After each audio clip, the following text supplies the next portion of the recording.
शास्त्रानुरागी भक्तवृंद, भक्तिमती देवियों, यह प्रसंग जिसकी पंक्तियां आपके सामने पढ़ी गई वे उस अवसर की हैं जब जनक नंदिनी के अन्वेषण में, खोज में लगे हुए बंदर निराशा की चरम स्थिति में पहुंच गए। उन्होंने प्रयत्न किया, पुरुषार्थ किया, पर अंत में जब उन्होंने विशाल समुद्र को सामने लहराते हुए देखा तो यह लगने लगा कि स्वयं प्रभा देवी ने तो ये कहा था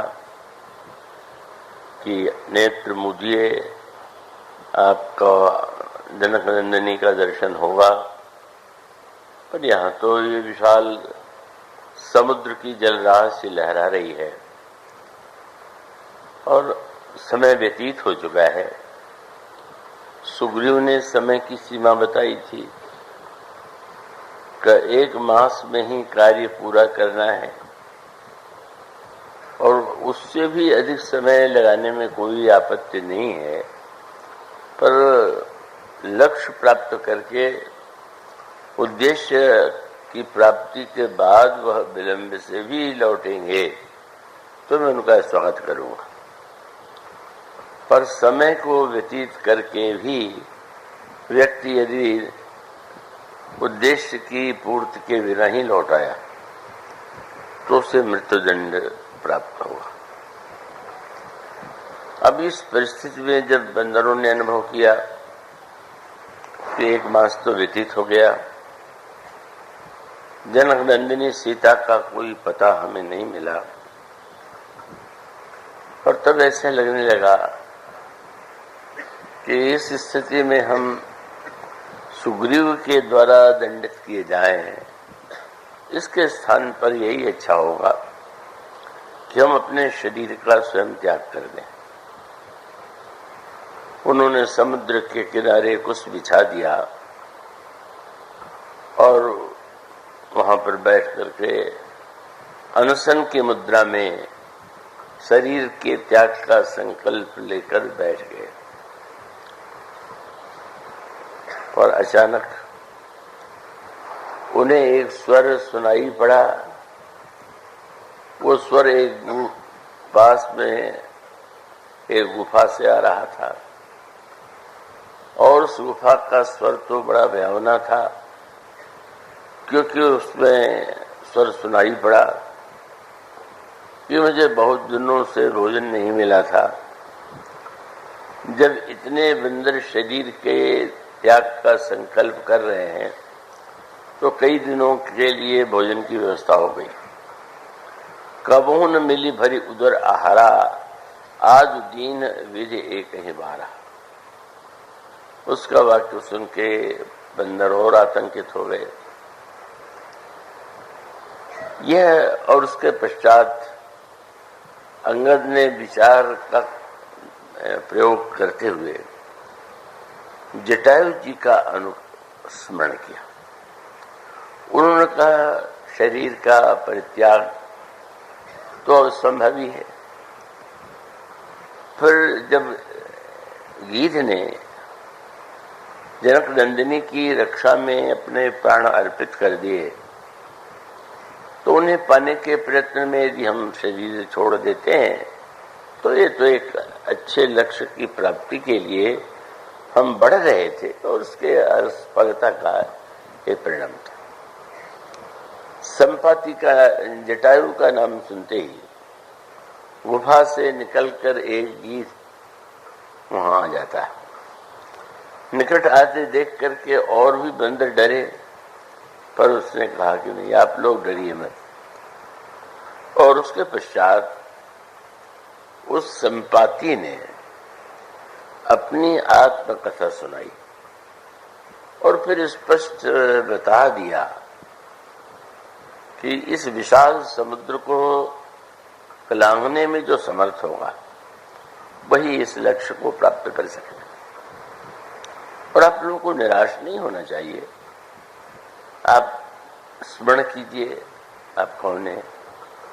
आपके अंतःकरण में जो कायरता आ गई है, उस कायरता को छोड़ दीजिए और आप भगवान की कृपा का आश्रय लेकर पुरुषार्थ कीजिए। यह संवाद इस रूप में श्री रामचरितमानस के किष्किंधा कांड के अंत में प्रस्तुत किया गया। यहाँ पर आपसे मैं ये तो आशा करूंगा कि आप पूरी एकाग्रता और तन्मयता से सुन रहे होंगे। यहाँ 2 गीतों की चर्चा की गई और रामायण में एक पद्धति है कि अनेक प्रसंगों में उसका एक द्वंद्वात्मक या भिन्न रूप भी प्रस्तुत करने की चेष्टा की गई। संपाति और जटायु दोनों सगे भाई हैं। ये बताया गया कि वे गीध हैं और अपने आत्मकथा आत्मसंस्मरण को सुनाते हुए संपाति ने कहा कि मैंने अपने भाई जटायु से एक दिन ये कहा कि हम लोग ऊपर की ओर उठें और सूर्य तक पहुंच जाए। जटायु ने बात स्वीकार कर ली, पर अंतर यही था कि जटायु ने यही कहा कि मुझे लगता है कि इसमें हमारा शरीर तो नष्ट हो जाएगा और कोई सफलता नहीं मिलेगी, इसलिए मैं लौटता हूं। पर संपाति ने कहा कि नहीं, मैं तो निश्चित कर चुका, तो आगे जाऊंगा ही। यह जो गीधों की गाथा है, आप उसके अर्थ पर विचार करें। पहले तो जो गीधों की एक प्रकृति है, जब कभी कभी व्यक्ति के लिए भी कह देते हैं अरे पूरा गीध है, तो जब गीध शब्द का प्रयोग करते हैं तो निंदा में करते हैं, और इसलिए निंदा में करते हैं कि गीध में 2 शक्तियां हैं, उड़ने की शक्ति और दूर तक देखने की शक्ति। पर निंदनीय क्यों है? कि वो अपनी दृष्टि का प्रयोग किस वस्तु के लिए करता है। और तब स्पष्ट था कि गीध पंख के द्वारा ऊपर उठता है और चारों ओर अपनी पैनी दृष्टि का प्रयोग करते हुए यह ढूंढता है कि कहीं कोई शव, कोई मुर्दा पड़ा हुआ है क्या, और तब वो उस मुर्दे पर कूद पर पास उतर आता है और उसके शरीर के मृत मांस का भक्षण करता है। तो अब इस दृष्टि से यूं विचार करके देखें कि गीध लोगों के लिए भी कह देते हैं, और इसको अगर एक भिन्न रूप में देखें तो ऐसा कहा जा सकता है कि अनेक ऐसे व्यक्ति होते हैं जिनमें उड़ान बड़ी ऊंची होती है और जिनकी दृष्टि भी बड़ी पैनी होती है, पर उस उड़ान से, उस पैनी दृष्टि से हम क्या पाना चाहते हैं? अगर उड़ान और पैनी दृष्टि से हम शव की खोज कर रहे हों और उस मृत मांस से ही अपने पेट की क्षुधा शांत करने की चेष्टा कर रहे हैं, तो वो तो उसके उड़ने की शक्ति और नेत्र की शक्ति का कुछ अर्थ है ही नहीं। अब यहाँ पर एक दूसरा सूत्र आया, और वो यह था कि जब संपाति ने यह कहा जटायु से कि हम लोग ऊपर की ओर उठे, तो ऐसा लगा कि संपाति के मन में गीध जाति के कलंक को धोने की इच्छा थी। गीध तो नीचे चला जाता है, हम नीचे नहीं, हम ऊपर जाएंगे। और जटायु ने इसे स्वीकार कर दिया। पर मूल प्रश्न वही था कि नीचे अगर व्यक्ति जा रहा है मांस के लिए, तो उसकी दृष्टि अधोगामी है, पर ऊपर क्यों जा रहा है? ऊपर जाने का अर्थ क्या है? और तब आप ध्यान देंगे कि सूर्य में दो विशेषताएं। एक तो उसमें प्रकाश, जिस प्रकाश में सारा हम लोगों का ब्रह्मांड आलोकित हो रहा है, और उस सूर्य में उतनी ही तीव्र दाहकता भी है। जब दाहकता और प्रकाश दोनों हो तो हमारा कर्तव्य क्या है कि हम दाहकता से बचें और प्रकाश पाने का प्रयास करें। अगर हम ये संपत्ति यदि ये चाहता है कि नहीं मुझे तो हमें सूर्य तक पहुंचना है और जिसका दंड उसे भोगना पड़ा, तो उसका तात्पर्य ये था ये तो केवल अहम की उड़ान है। बस ये ध्यान रखें। जब वो नीचे की ओर गिर उतरता है तो वो मृत मानुष का नीच अधोगामी वृत्ति है। पर जब वो ऊपर भी जाना चाहता है, ऊपर जाने का उद्देश्य क्या यहाँ प्रकाश उसको नहीं मिल रहा था?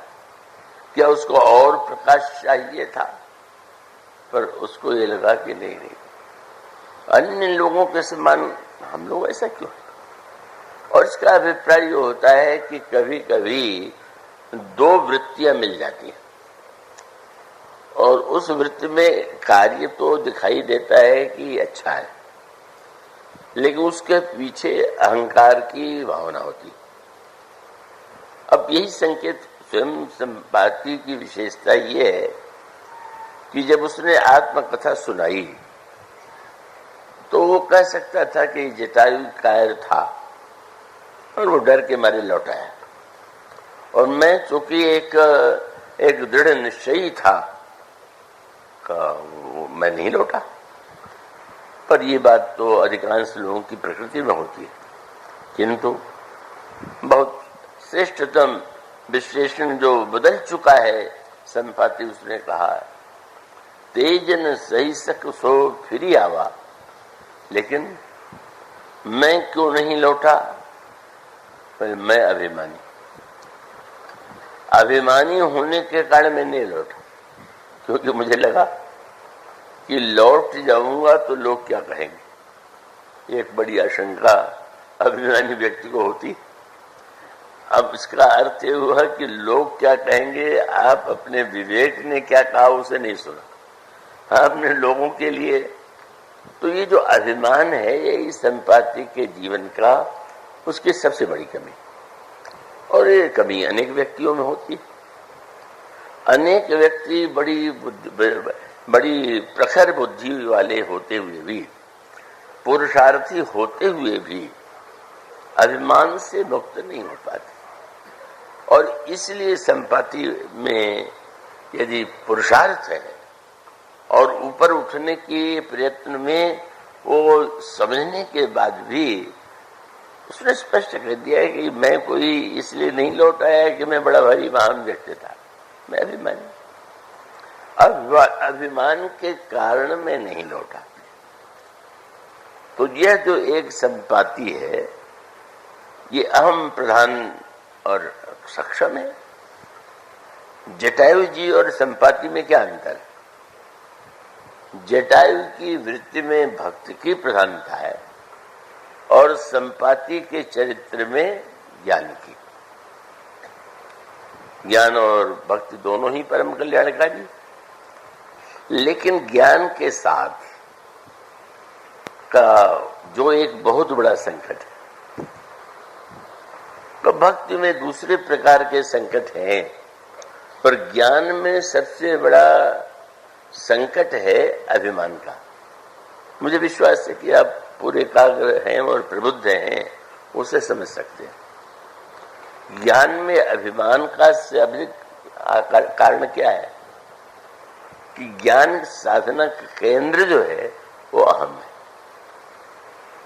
अंततो गत्वा इस ज्ञान साधना की चरम परिणति तब है कि चाहे अहम ब्रह्मास्मि अथवा रामचरितमानस में आप जो वाक्य पाते हैं कि सोह मस्मि इति वृत्ति अखंडा, सहम अस्मि, मैं वही हूं, अथवा मैं ब्रह्म हूं। तो ये सचमुच अगर इस स्थिति में व्यक्ति पहुंच जाए तो ये तात्विक सत्य है, यथार्थ है। जब समस्त ब्रह्मांड ही ब्रह्ममय है या ब्रह्म का स्वरूप है या ब्रह्म में स्थित है, तो ऐसी स्थिति में जितने हैं सब के सब जो कुछ है वो तो ब्रह्म ही है। तो ऐसी स्थिति में ब्रह्म सब कुछ है, यह समझ लेना, मैं ब्रह्म हूं यह समझ लेना ज्ञान की चरम परिणति। लेकिन कठिनाई क्या है, यहीं पर वह सूक्ष्म रेखा आती है जहां पर जो ज्ञान में नहीं होना चाहिए वह ज्ञानी कहे जाने वाले व्यक्ति में आ जाता है।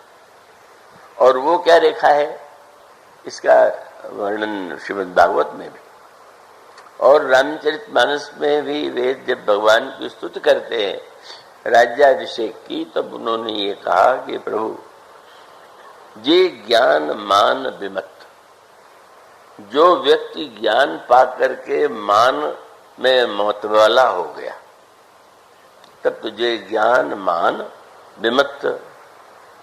तो इसका अर्थ है कि ज्ञान में यह शंका है कि आप अपने को तो ब्रह्म मान करके सर्वश्रेष्ठ मान लें और ये कहते हुए भी कि सब कुछ ब्रह्म है, आपकी दृष्टि में वो ही नहीं, आपकी दृष्टि में तुच्छ है। तो अभिमान ज्ञान का तो अर्थ ही है कि जहां मान का लेश न हो, ज्ञान मान जह एक नहीं और देख ब्रह्म समान सब माई। ज्ञान है, अभिमान तो दो को लेके होता है। इसका अर्थ है कि आपको अगर धन का अभिमान होगा तो तुलना में होगा कि उनसे मेरा मेरी पसंदीदा नहीं। बुद्धि का अभिमान होगा तो भी दूसरा आपकी अपेक्षा जो मूर्ख होगा उससे आप अपनी तुलना करेंगे। पद का अभिमान होगा तो वही व्यक्ति वहां पर भी होगी। तो सबसे कठिनाई यह है कि अगर सर्वम खलेदम ब्रह्म, सब ब्रह्म ही है, यह बोध हो जाए तो हम तो अपने आप नष्ट हो गए। जब दूसरा कोई है ही नहीं तो हम किसकी तुलना में कहें कि मैं उससे ज्ञानवान हूं, बुद्धिमान हूं, धनवान हूं, श्रेष्ठ हूं। तो वस्तुतः तो ज्ञान की चरम परिणति है अभिमान के विस्तार में। मैं आशा करता हूं कि आप सोएंगे नहीं वेदांत की चर्चा, लेकिन आप सर्वप्रभुत्व है तो आप इसका अभिप्राय है कि ज्ञान माने अहम का विस्तार, द्वैत मूलक अभिमान और अद्वैत अभिमान। तो द्वैत मूलक अभिमान जो है वही सृष्टि में दिखाई देता है, पर जहां पर कुछ नहीं है, एकमात्र ब्रह्म ही है, यह जो अहम है यही ज्ञान का तत्व है। इसलिए आप श्री रामचरितमानस में जहां भगवान के विराट रूप का वर्णन पढ़ते हैं तो उसमें आपको बड़ा विचित्र शब्द मिलता होगा, शंकर जी कौन? तो शंकर जी महाराज को तो अनगिनत रूपों में प्रस्तुत किया गया और वो क्या नहीं है, लेकिन उस दोहे में कहा गया अहंकार शिव। शिव जो है अभिमान।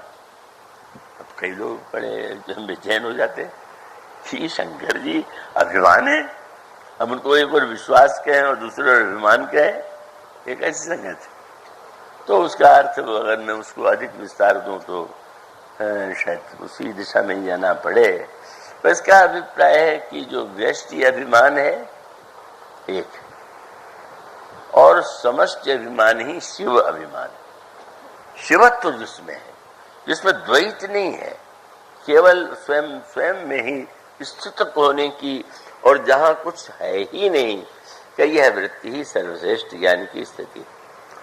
तो ज्ञान साधना का तो केंद्र है अहम, और अहम का विस्तार यदि पूरी तरह से हो गया तो फिर क्या कहना। सोहमस्मृति वृत्ति अखंडा दीप शिखा सुई परम प्रचंडा आत्म अनुभव सुख सुप्रकाशा तो भव मूल भेद भ्रमनाशा प्रबल अविद्या तम मिट जाई हारई सकल सलभ समुदाय। किंतु वही स्थिति यहाँ है। संपाति के क्या सूर्य की ओर, सूर्य तक पहुंचने की चेष्टा क्या है? सूर्य ज्ञान है, प्रकाश है। प्रकाश में आप एक दूसरे को देख रहे हैं, पहचान रहे हैं, और ज्ञान का कार्य भी यही है कि उसमें हम अपने आप को पहचान लें, अपने स्वरूप को पहचान लें। तो सूर्य उस केंद्र की ओर व्यक्ति के अंतःकरण में प्रकाश की इच्छा हो, ये तो बहुत अच्छा है। लेकिन वहीं अभिमान जुड़ गया कि नहीं नहीं, मैं तो सूर्य के पास पहुंच करके, बहुत रामायण में प्रसंग आता है ना कि रावण तो बड़ा बड़ा बोला था और निरंतर अपनी प्रशंसा करते रहना उसका स्वभाव था। तो अंगद से रावण ने कहा, तुम जानते हो मैं कौन? मैं वह रावण हूं कि लोग तो पुष्पों से और पत्तियों से शंकर जी का पूजन करते हैं, पर सिर सरोज निज कर्ण उतारी, पूजो हमें तो भारत त्रिपुरारी। अनेक बार मैंने सिर काट करके उसके द्वारा भगवान शंकर की पूजा किया। और तुम ये जानते हो कि वो मैं रावण हूं कि शोभित भय वो मराल एव शंभु सहित कैलाश, कैलाश पर्वत सहित मैंने शंकर जी को उठा लिया। तो ये बताना चाहता था कि कैलाश पर्वत को मुझे छोड़ के किसने उठाया, सिर काट के किसने पूजा किया। पर उसको निराशा तब हुई जब अंगद ने कहा कि तुमने जो दोनों घटनाएं बताई उससे मैं समझ गया कि तुम्हारा व्यक्तित्व जो है दो को मिलकर बना हुआ। क्या? पतंगे और गधे दोनों को मिला तो तुम बने हुए। क्यों? बोले पतंगा जल जाता है, जलने की क्या आवश्यकता है? दीपक प्रकाश के लिए कि जलने के लिए? तो वही वृत्ति तुम में है। शंकर जी को सिर काट के चढ़ाना आवश्यक है क्या? क्या शंकर जी सिर काट के चढ़ाने पर प्रसन्न होते हैं? जब ये कहा जाता है कि वो तो केवल जल से, पत्र से ही प्रसन्न हो जाते हैं, तो वस्तुतः तो इससे सिद्ध हो गया कि तुम केवल पतंगे के समान गया, भस्म हो गया। अब उसके पक्ष में कभी लोग कोई बहुत उसको प्रेमी सिद्ध कर दे, पर अंगद ने कहा जैसा मूर्ख पतंगा वैसे मूर्ख तुम। रावण के क्रोध की सीमा नहीं। और कहा तुम गधे इसलिए हो कि गधा मने, गधा बोझ उठाने की कला में तो बड़ा निपुण, दिन भर बोझ ढोता है, लेकिन अगर उस पर चंदन की लकड़ी लाद दी जाए या कूड़ा करकट लाद दिया जाए, उसके लिए क्या अंतर है?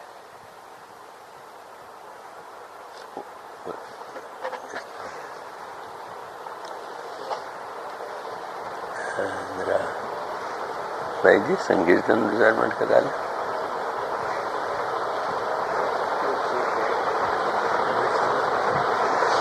मैच नहीं चल रहा। ये हुआ कि जब हम किसी भी महान कार्य से अपने अहम को मिला देते हैं तो वो वस्तु अपने आप में अशुभ बन जाती है, कल्याणकारी बन जाती है। तुमने शंकर जी पार्वती जी को उठा लिया तो तुम्हारा बड़ा सौभाग्य होता है। न उठा करके भी अगर तुम अपने हृदय में, मस्तिष्क में श्रद्धा विश्वास का वो धारण कर लेते तो लगता है कि तुम सही अर्थों में सही कार्य करने वाले हो। लेकिन जब तुमने शंकर पार्वती जी दोनों को उठाने का दावा किया, पर तुम्हें तो कहीं पर भी न में श्रद्धा आई, न विश्वास आया, तो गधे की तरह तुमने ढोया तो इन पाया क्या? ये बहुत बड़ी बात है। केवल ये अंगद ने रावण के लिए नहीं कहा, हम में अधिकांश लोगों में ये वृत्तियां है। ये भूलने की चेष्टा नहीं करना चाहिए। ये आलोचना रावण की नहीं है। मानो ये चिंतन अगर हमारे जीवन में है तो उसके यही है। तो इसका तात्पर्य हुआ कि यह अभिमान की वृत्ति, और वो सर्वत्र संकेत आता है, परिणाम भी वही हुआ कि सूर्य में जो दाहकता है, उस दाहकता का कितना कठोर परिणाम हुआ। जटायु जी लौट आए, और जटायु जी लौट आए तो देखने में लगा कि क्या है, संपाति गया तो संपाति के पंख जल गए, लगा वीर है। लेकिन याद रखिएगा, क्या जटायु जी कायर थे क्या? और तब आपको क्या उत्तर मिलेगा कि नहीं, संपाति का भी पंख नष्ट हुआ और जटायु का भी पंख नष्ट हुआ। दोनों के पंख कटे, एक का जला एक का कटा। ये सब भाषा है अध्यात्मिक। लेकिन कटा का अर्थ का गीधराज जटायु कायर नहीं है। अगर वो कायर होते तो जनक नंदिनी सीता के हरण के अवसर पर उनके पुकार को सुन करके सारे देवता मौन भाव से उस अन्याय को देख रहे हैं। पर देखते हुए भी अगर किसी ने रावण को चुनौती देने का साहस किया तो गिरिराज जी। तो इसका अर्थ है कि वो भी कहीं से कायर नहीं थे, वीर थे। पर उनकी वीरता का तात्पर्य है किसी वस्तु का सदुपयोग करना चाहिए।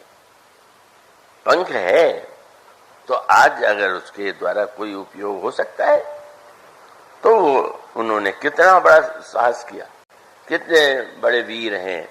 उन्होंने सीते पुत्र कर सजनी त्रासा, कई हो जातु धान कर नासा। पुत्री सीता, तुम चिंता मत करो, मैं इस निशाचर का नाश कर दूंगा। और रावण ने तो दूर से गीधराज का स्वर सुना तो आश्चर्य हुआ, मुझे ही चुनौती देने वाला कौन है? गीधराज जी जैसे गीधों को आप देखते हैं उतने बड़े नहीं है, बड़े विशाल रूप में। तो बड़ा विशाल रूप देख करके लगा कि ये मैनाक पर्वत बोल रहा है क्या? ये खगपति हुई, गरुड़ ने जो चुनौती दे रहा है क्या? लेकिन उसका अभिमान यही कहता है। लेकिन वो दोनों नहीं हो सकते, क्योंकि मम बल जान सहित प्रति सोई। ये दोनों ने, इनके स्वामियों ने भी मेरे बल को जाना है। लेकिन जब देखा कि ये राज जी पास आ गए तो आश्चर्य, ये बूढ़ा की थे। और तब उसका अभिमान, वो अब यहाँ पर उसका अभिमान यही था। जिस समय रावण ने देखा कि मैना के खगपति होई, मम बल जान सहित पति सोई, और उसके पश्चात जब वो पास आ गया, अरे तब ये लगा कि लोग मृत्यु के समीप वृद्ध लोग शरीर का त्याग करने के लिए तीर्थ ढूंढते हैं। तो इसने भी सोचा होगा कि रावण की भुजा से बढ़कर के कोई तीर्थ तो हो ही नहीं सकता, उसी में शरीर छोड़ना चाह। कितना बड़ा अभिमान है। तो रावण की भुजा बोले, इससे बढ़ के क्या तीर्थ होगा? शंकर पार्वती को मैंने उठा लिया, मेरी भुजाओं का महत्व सब जानते हैं, इसलिए जाना जरठ जटायु एहा मम कर तीरथ साड़ी दिया। पर आगे चलकर गोस्वामी जी से किसी ने पूछा, रावण की भुजा तीर्थ थी क्या? तो गोस्वामी जी ने कहा, जब भगवान राम रावण की भुजाओं को काटने लगे और नई भुजा निकल आई तो उसका अर्थ क्या था? ये तो लगेगा बड़ा भारी चमत्कार है। आजकल तो छोटी सी बातों में लोग चमत्कारी हो जाते हैं, चमत्कार भक्त हो जाते। लेकिन गोस्वामी जी ने कहा, रावण का सिर और रावण की भुजा काटने पर भी फिर से क्यों? बोले, काटे बहुत बड़े पुण्य जिम तीर्थ के पाप। एक पाप मनुष्य करता है साधारण स्थान में, और एक पाप करता है व्यक्ति तीर्थ में। तो शास्त्र कहते हैं अन्यत्र किया गया पाप जो है उसका परिमार्जन तो तीर्थ में होता, पर तीर्थ में जाके कोई पाप करे तो वज्रलेप हो जाता है।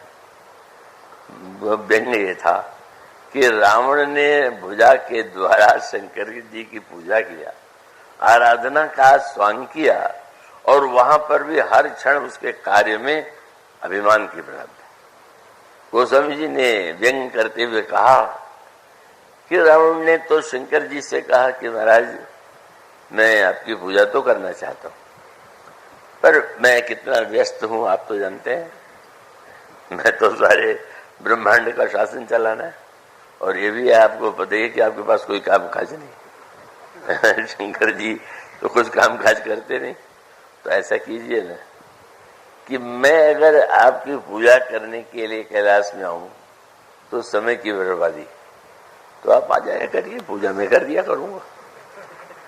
ये और शंकर जी कितने अनोखे देवता है, बड़े विनोदी है।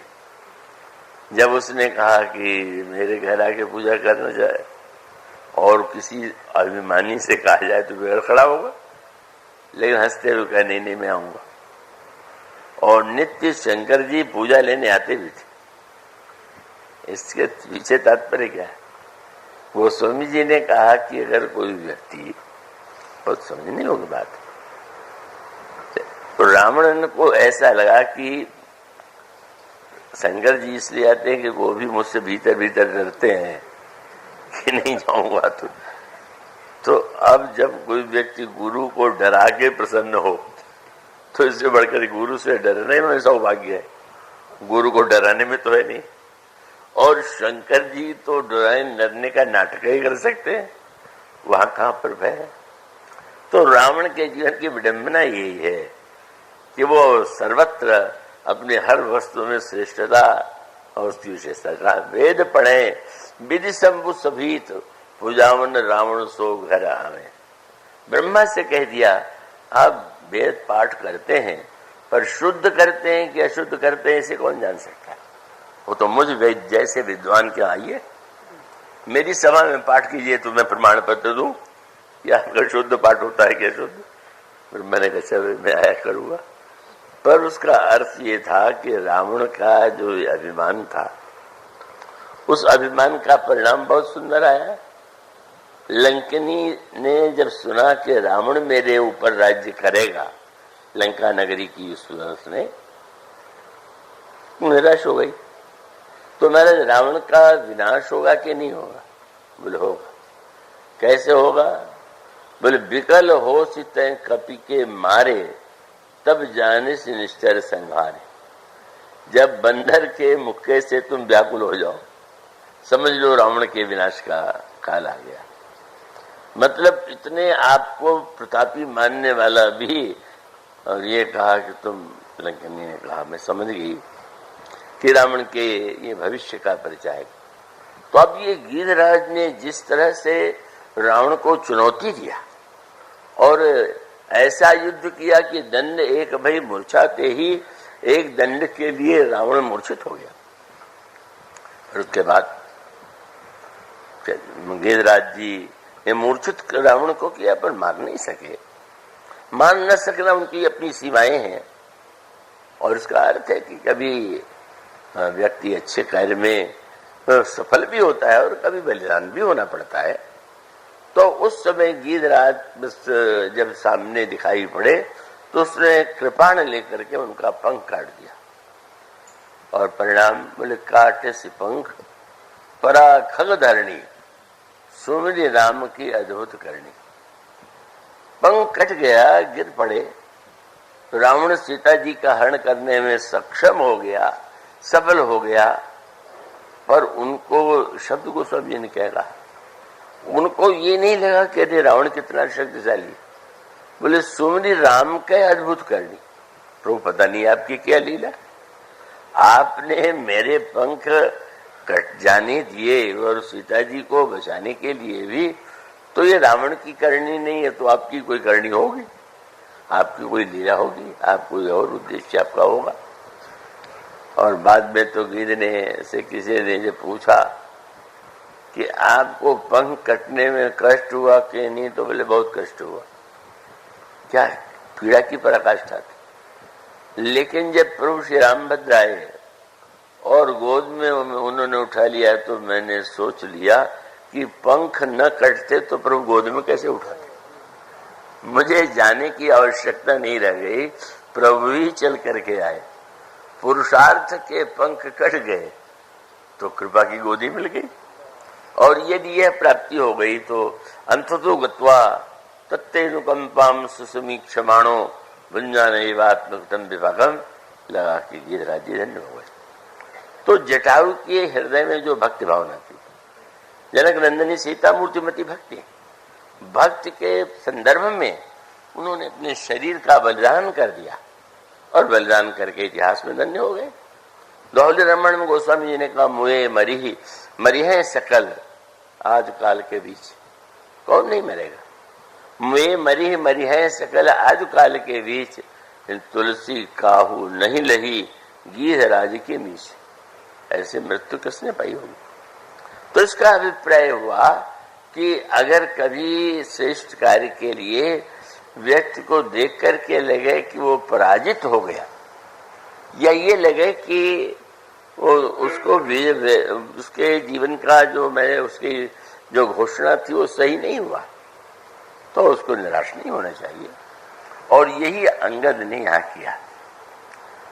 संपाति के चरित्र का जो अभिमान है वो उसके सामने था। अब गोस्वामी जी जो ताना बाना प्रस्तुत करते हैं, आप उस पर दृष्टि डालें। बंदर मृत्यु के भय से एक और तो कहते हैं कि हम शरीर का त्याग कर देंगे, पर वो त्याग करने के पीछे भी वीरता नहीं, भय क्यों? बोले सुग्रीव मार डालेंगे, तो सुग्रीव मार डालेंगे और स्वयं मर जाएंगे तो अंदर क्या पड़ा। इसका अर्थ ये था कि उनके हृदय में मृत्यु का आतंक था, भय था। बड़े बड़े योद्धा थे, पर ये तो जीवन का सत्य है। ये मृत्यु का जो आतंक है वो बड़े से बड़े व्यक्तियों में, श्रेष्ठ से श्रेष्ठ व्यक्तियों में पाया जाता है। इतने बड़े योद्धा, पर वो सारे के सारे योद्धा जो है, जहां पर अंगद हो, जहां पर जामान हो, जहां पर नल नील द्विविध हो, और स्वयं साक्षात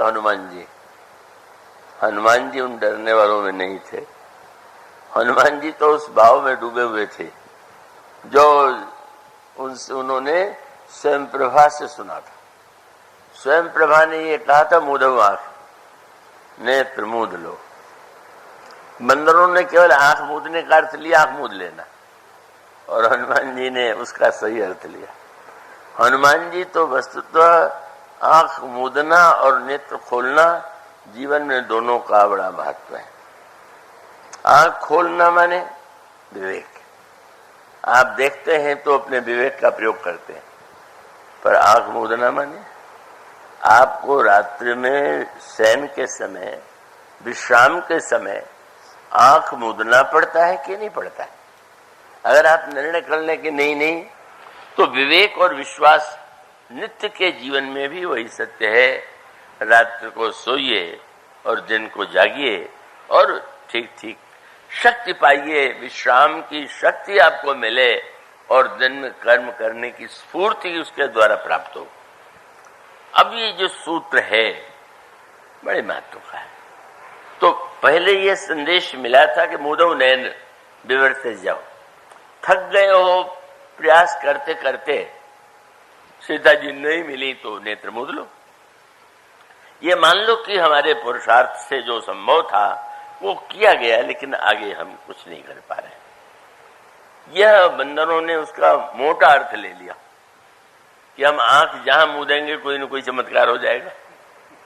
कई लोग चमत्कारों के फेर में बहुत रहा करते, और चमत्कार होते हैं, ये भी सत्य है। लेकिन अगर आप हर क्षण चमत्कारों की प्रतीक्षा करते रहे, अगर एक दिन जब वो बैठते थे तो जब के समय शीशा रख लेते थे, तो किसी ने पूछ दिया कि आप शीशा रख के क्यों? तो उन्होंने कहा कि मैंने सुना है कि गायत्री मंत्र के जब से तेज बढ़ता है तो मैं देखता रहता हूं कि कितना बढ़ रहा है। तो अब जब कोई व्यक्ति इस तरह से हर क्षण यही सोच रहा हो कि कितना तेज बढ़ा, तो क्या जब करेगा। इसलिए बंदरों ने नेत्र मूंदने का वह अर्थ नहीं लिया जो हनुमान जी ने लिया।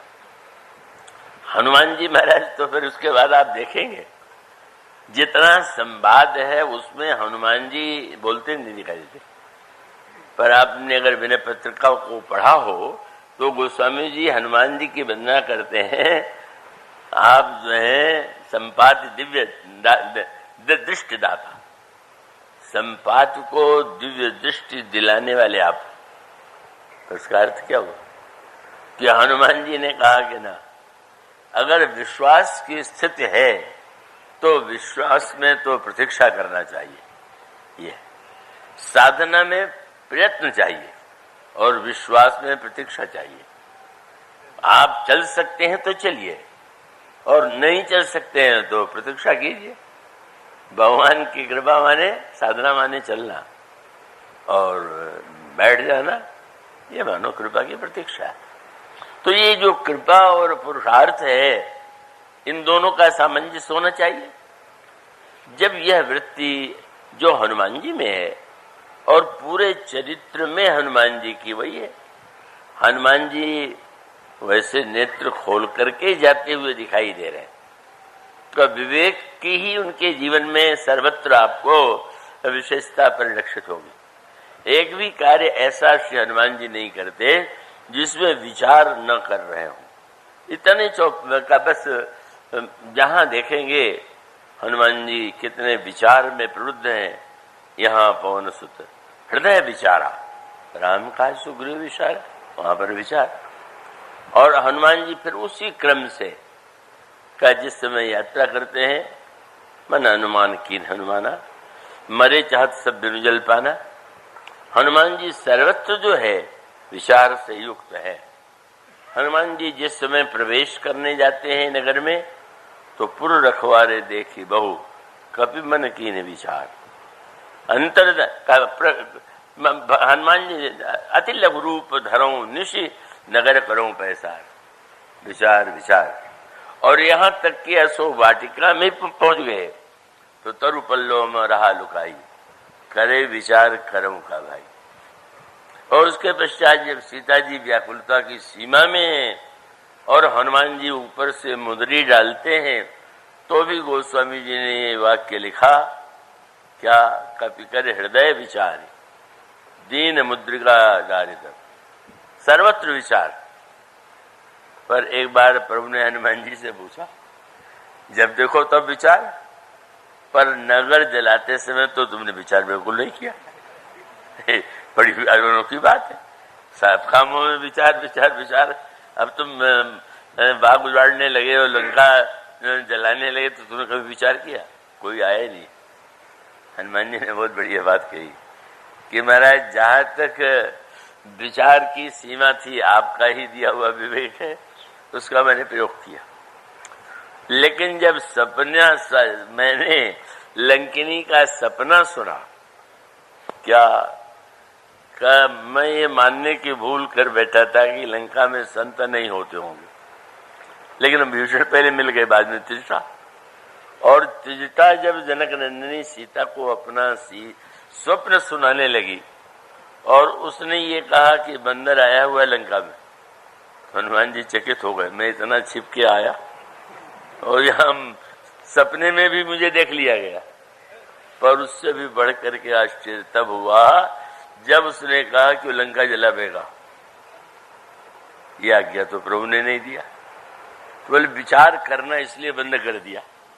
अब आगे की योजना तो आपकी है, मुझसे तो आपने लंका जलाने के लिए नहीं कहा। तो लंका जलाने में यदि विचार है तो आप करेंगे कि मैं करूंगा? जहां तक मेरी भूमिका आपने दी, मैंने विचार का प्रयोग किया। लेकिन महाराज जब आप सपने में कहलवा रहे कि वो बंदर लंका जलावेगा और उसके बाद फिर हनुमान जी जो है फिर विचार नहीं है। हनुमान जी इसीलिए लंका में रावण की सभा में बंध के गए। क्यों? बोले स्वतंत्र रहने का आनंद तो ले लिया, सबको हरा दिया, जरा बंध के भी तो देखे। परतंत्र होकर के बंधन में, स्वतंत्र रहने पर व्यक्ति को अपने पुरुषार्थ का अभिमान होता है। पर जो व्यक्ति बेचारा बंधा हुआ है, हनुमान जी को नाग पास में बांधे हुए मेघनाथ ले जा रहा और मन में बड़ा गर्व है कि कितना भी योद्धा था लेकिन अंत में तो मैंने बांध ही लिया। तो गोस्वामी जी कहते हैं, रे जासु नाम जपि सुनो भवानी, भव बंधन काटे नर ज्ञानी, तास दूत की बंध तरुआवा, प्रभु कारज लग कभी बनावा। हनुमान जी बड़े मुस्कुराते हुए, अच्छा ठीक। हनुमान जी गए, रावण की सामने संवाद हुआ। रावण ने रुष्ट होकर कहा बंदर को मार डालो, और जब मारने चले तो भी हनुमान जी खड़े हैं चुपचाप।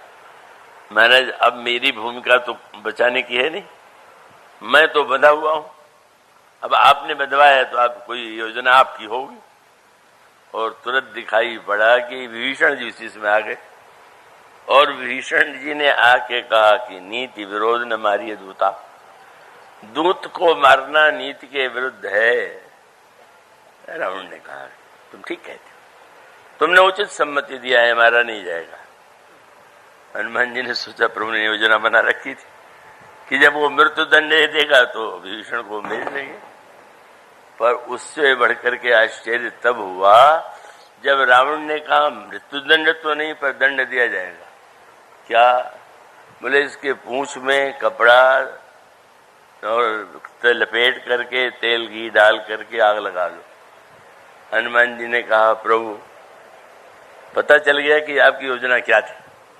अब लंका जलाने के लिए सपना तो सुन लिया, पर कहां से घी ले आता, कहां से कपड़ा ले आता, कहां से वस्तुओं को कर रावण ने सब प्रबंध कर दिया। बोले प्रभु जिस समय रावण जनक जननंदिनी को मारने चला तो आपने मंदोदरी को भेज दिया। मंदोदरी थी, मंदोदरी को तो सोचना चाहिए था कि हमारी सौत बनने का प्रस्ताव रावण कर रहा है तो उनको मरने दे, लेकिन धन्य है आप, उस समय मंदोदरी आगे बढ़ गई। तो लगा कि आप तो मंदोदरी से अपना काम ले लेते। और उसके बाद जब रावण ने कहा विभीषण से की बात सुन के मृत्युदंड नहीं दिया, बोले अच्छी आपने अच्छी योजना बनाई। पहले रावण की पत्नी से कार्य लिया, बाद में रावण के भाई से काम लिया, पर जब आपने जलाने के लिए विचार करके कहा तो मैं समझ गया कि आप तो रावण से भी अपना काम करा लेते। अब रावण से करा लेते तो मेरी क्या विशेषता। रावण ने सारा प्रबंध कर दिया, और जब हनुमान जी घुमाए जाने लगे तो अब वो जो राक्षस थे घुमा रहे थे और ढोल बजाते हुए, बाजे ढोल दे सब तारी, ताली बजाते हुए ढोल बजाते हुए जा रहे हैं। कितना बड़ा अपमान हो रहा है। और लात मार ही लात मारते हैं, गाली देते हैं, अपमान करते हैं। पर बाद में किसी ने हनुमान जी से पूछा कि अब आप शक्तिशाली हैं मान लीजिए, पर उन्हें आपका इतना अपमान क्यों कराया?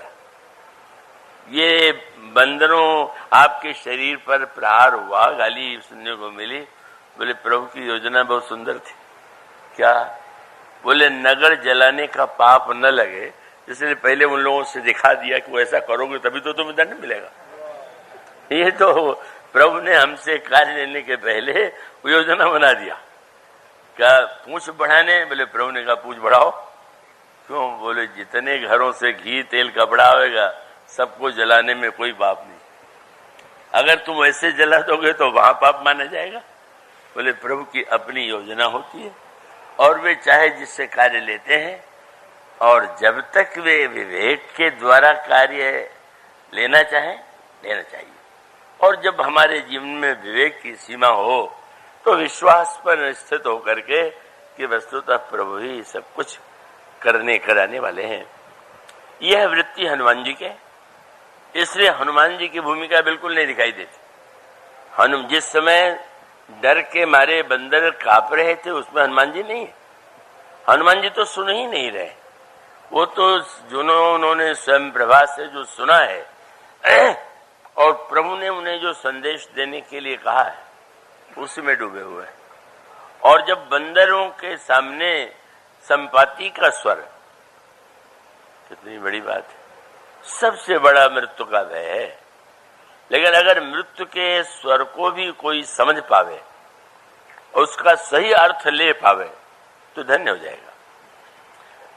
संपाति माने वह गुफा, जीवन की गुफा, स्वयं प्रभा की गुफा, और मृत्यु की गुफा, यह गुफा संपाति की। स्वयं प्रभा की गुफा में जल पीने को मिलता है और संपाति के स्वर से लगा कि ये तो मारने वाला, खाने वाला है। लेकिन दोनों ही रूपों में, एक के द्वारा भगवान ने विश्वास और दूसरे के द्वारा अंत में संपाति ने ये दृष्टि का उपयोग किया। क्यों? संपाति जब पंख जल करके ऊपर से नीचे गिरने लगा, सूर्य तक तो पहुंचा नहीं, और जब वो नीचे गिरा तो उसका कल्याण, यदि गिरिराज जटायु का कल्याण भगवान राम की गोदी में पहुंच करके हुआ, तो संपाति भी जब नीचे गिरा तब क्या हुआ? बोले मुनि एक नाम चंद्रमा ओही, लागी दया देखकर मुझे। चंद्रमा नाम के मणि, ये गोस्वामी जी के शब्दावली। चंद्रमा ने सरदा तप निश शशि अपहरई, संत दरस जिम पातक टरई। जैसे दिन भर की धूप की पीड़ा चंद्रमा के शीतलता में समाप्त हो जाती है, इसी प्रकार से संत ही जो है संसार के भवताप से संतप्त व्यक्ति को जब संत मिल जाता है तो शीतलता आ जाती है। और यही सत्य जो है, मुनि एक नाम चंद्रमा, ये वही दया आ गई। और फिर वही एक सूत्र दिया गया, मरने से डर क्यों होता है?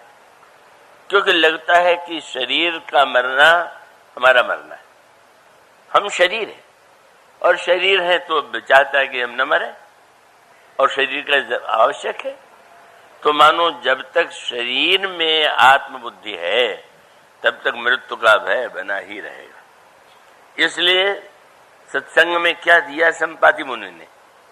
संपाति मुनि गोस्वामी जी ने, संपाति ने सुनाया बंदनों को, तेहि मोहि बहुविधि ज्ञान सुनावा और देह जनित अभिमान छुड़ावा। तुम व्यर्थ ही केवल अहम और देह को लेकर के इसीलिए तुम्हारी दशा हुई। तुम इस देह जनित अभिमान से मुक्त हो जाओ। और संपाति अभिमान से मुक्त हो गए। उस समय संपाति ने कहा कि महाराज आपने ज्ञान देकर के धन्य बनाया, पर अब तो मेरा कोई उपयोग नहीं है। उन्होंने कहा है क्या? तुमने पंख से उड़ने का प्रयास किया, अभिमान से तो जलना पड़ा, पर अभी पंख नहीं है तो दृष्टि तो है।